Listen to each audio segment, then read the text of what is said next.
سبق وأخبر يسوع تلاميذه من قبل أنه يجب أن يتعذب ويموت، لكنه سيقوم من بين الأموات في اليوم الثالث. وفي عيد الفصح وهو يتعشى معهم قال لهم إن واحدا منهم سيخونه ويسلمه للموت في تلك الليلة بالذات. فانزعجوا وابتدأوا يتساءلون فيما بينهم: ترى من منهم سيفعل ذلك؟ لم يفهموا من كلامه وقتها أن يهوذا هو المقصود. بعد العشاء ذهب يسوع مع تلاميذه إلى جبل الزيتون ليصلوا، وفجأة جاء يهوذا متقدما جمعا من الناس مسلحين بسيوف وعصي. أرسلهم الشيوخ ورئيس الكهنة. تقدم يهوذا من يسوع وقبله، وكانت هذه علامة على تسليمه.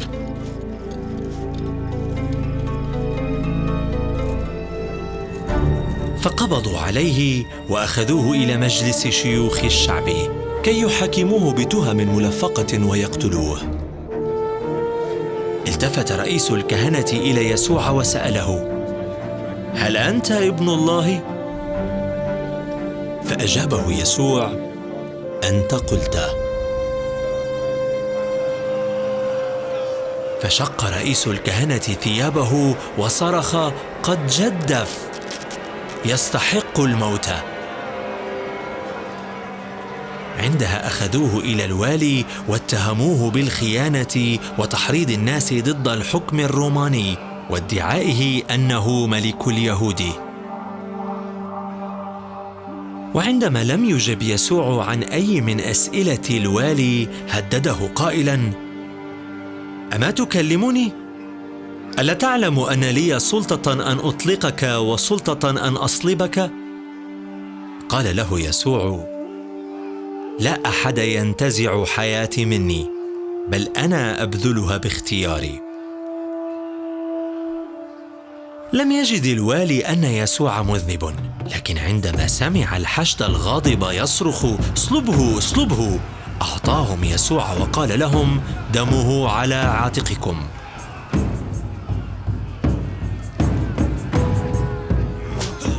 فأخذه الجنود وجردوه وضربوه وجلدوه، ثم جعلوه يحمل صليبه عبر المدينة إلى حيث سيصلب.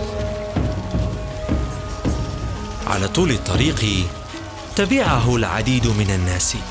كانت هناك نساء يبكين ويلطمن أنفسهن. ولما وصلوا وضعوه على الصليب وسمروا يديه ورجليه. صلبوه بين مجرمين، واحد عن يمينه وآخر عن يساره، ووضعوا لافتة كتب عليها: هذا هو ملك اليهود. الجنود والناس معا استهزأوا به وأهانوه، لكن يسوع رفع رأسه إلى السماء وقال: يا أبتاه، اغفر لهم، لأنهم لا يعلمون ماذا يفعلون. وأخذ واحد من المجرمين المصلوبين معه يجدف عليه فيقول: ألست أنت المسيح؟ فخلص نفسك وخلصنا. ولكن الآخر كلمه زاجرا فقال: أحتى أنت لا تخاف الله؟ وأنت تعاني العقوبة نفسها. نحن نستحق الصلب لقاء ما فعلنا، وأما هذا الإنسان فلم يفعل شيئا في غير محله. ثم قال: يا يسوع، اذكرني عندما تجيء في ملكوتك. فقال له يسوع: الحق أقول لك، اليوم ستكون معي في الفردوس. وعند منتصف النهار أظلمت الشمس. وقال يسوع صارخا بصوت عظيم: يا أبي، في يديك أستودع روحي.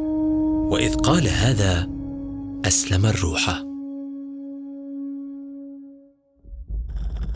وفي تلك اللحظة بالذات وقع زلزال في الأرض وانشق حجاب الهيكل شطرين من الأعلى إلى الأسفل.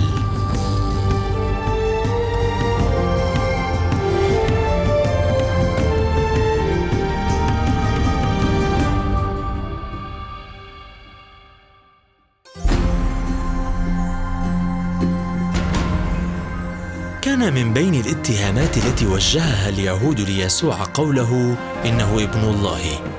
لقد فهموا هذا التعبير بالمعنى الجسدي، فهل كان فهمهم صحيحاً؟